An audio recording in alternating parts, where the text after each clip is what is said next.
ঘরে থাকা মাত্র ২টা উপকরণ দিয়ে একদম স্বাস্থ্যসম্মত পিনাট বার বা বাদাম টানা বানিয়ে দেখাবো। আর এটা খেতে এত বেশি মজার যে ছোট বাচ্চা থেকে বড় যে কেউ এটা অনেক বেশি পছন্দ করবে আর স্বাস্থ্যসম্মত। আসসালামু আলাইকুম, সকলকে জানাই নাজনীস কিচেন পেজ থেকে স্বাগতম। কে কোথা থেকে আমার ফুল ভিডিওটা দেখতেছেন কমেন্টে জানাতে একদমই ভুলবেন না। আপনাদের এক একটা কমেন্ট আমাকে অনেক বেশি উৎসাহ প্রদান করে। ঘরে থাকা সামান্য 2টা উপকরণ দিয়ে যে এত স্বাস্থ্যসম্মত পিনাট বার বা বাদাম টানা বানানো যায়, এই ভিডিওটা না দেখলে আপনি কখনো বিশ্বাস করতে পারবেন না। এই পিনাট বার বা বাদাম টানা বানানোর জন্য প্রথমে আমি 1 কাপ শিলা বাদাম আমি একটা ফ্রাই প্যানের মধ্যে 2 থেকে 4 মিনিটের মতো ভেজে নিয়েছি, একদমই লো হিটে, যাতে বাদামটা কোনোভাবে পুড়ে না যায়। বাদামটা অবশ্যই একটু মুসমুসে করে ভেজে নেবেন, তাহলে কিন্তু এই পিনাট বারটা খেতে বেশি ভালো লাগবে। বাদামটা ভাজা হয়ে গেলে একটা ছড়ানো ট্রের মধ্যে দিয়ে বাদাম থেকে অতিরিক্ত যে খোসাটা ছিল সেটা থেকে আলাদা করে নিয়ে ভালোভাবে পরিষ্কার করে নিয়ে এক সাইডে রেখে দিয়ে চলে গেলাম পরবর্তী স্টেপে। প্রথমে আমি চুলার উপরে একটা ফ্রাই প্যান বসায় দিয়েছি, তারপর এখানে পরিমাণ মতো আমি লাল চিনি দিয়েছি। আপনাদের চিনি পরিমাণটা বাড়িয়ে বা কমিয়ে দিবেন। আমি আমার পছন্দ মতো চিনি দিয়েছি। চিনি দেওয়ার পরে আমি ক্যারামেল তৈরি করে নিব। এই জন্য চিনি দেওয়ার পর আমি কোনোভাবে স্প্যাচুলা দিয়ে নাড়ানাড়ি করব না। চিনিটা যখন অটোমেটিক গলে যাবে, চার সাইডে ব্রাউন কালার আসবে, তখন আমি অনবরত নেড়ে নেড়ে আমি এখানে ক্যারামেল তৈরি করে নিব। পিনাট বারকে আরো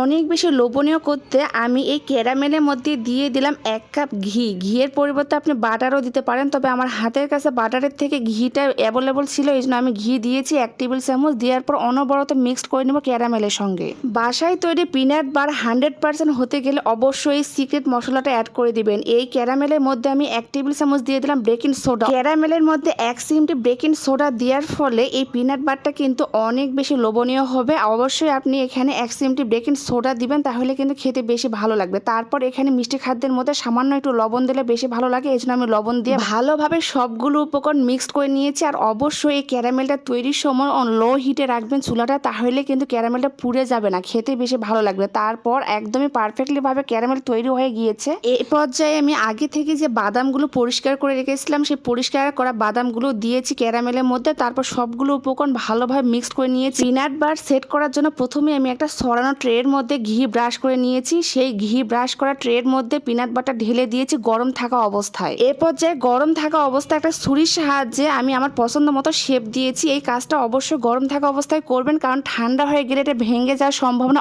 অনেক বেশি থাকে। পিনাট বারটা মোটামুটি ঠান্ডা হয়ে গেলে আপনি পরিবেশন করতে পারেন। এটা খেতে যে এত পরিমাণে মজা, বাসায় তৈরি আপনি কখনোই বুঝতে পারবেন না। চড়া দামে বাজার থেকে কেনার কোনো প্রয়োজন নেই। ঘরে থাকা সামান্য 2টা উপকরণ দিয়েও যে এত স্বাস্থ্যসম্মত পিনাট বার বানানো যায়, নতুন রাঁধুনিও যদি বাসায় ট্রাই করে তাহলে খুব সহজে বানিয়ে নিতে পারবে। আর ফুল ভিডিওটা যদি ভালো লাগে কারো কাছে, অবশ্যই বেশি বেশি করে শেয়ার করে পেজের পাশেই থাকবেন। আজকের মতো সবাই ভালো থাকবেন, আল্লাহ হাফেজ, আর বেশি বেশি দোয়া করবেন।